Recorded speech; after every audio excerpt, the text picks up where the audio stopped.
Kau bayangkan kita budak-budak zaman sekarang ni dah lah bodoh-bodoh. Kan? Kurang expose benda-benda macam ni, kurang pengetahuan tentang perkara-perkara macam ni. Nanti Kan? satu hari nanti kan, adat tu dah tak ada tau. The beautiful of adat kita tu dah tak ada. Dah tak dia ada sebab kenapa orang tua yang kena pergi. Kan?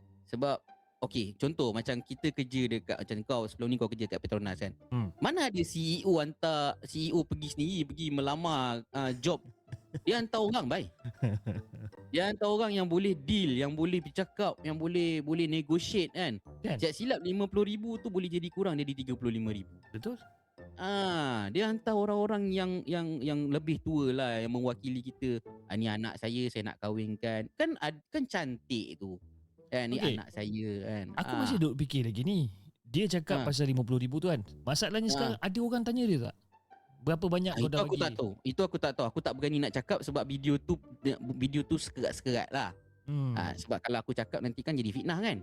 Tapi kan ini baru tunang baik. Iya. Ini baru tunang. Kau dah boleh cerita yang kau dah bagi 50,000, 7 cincin bagai kan.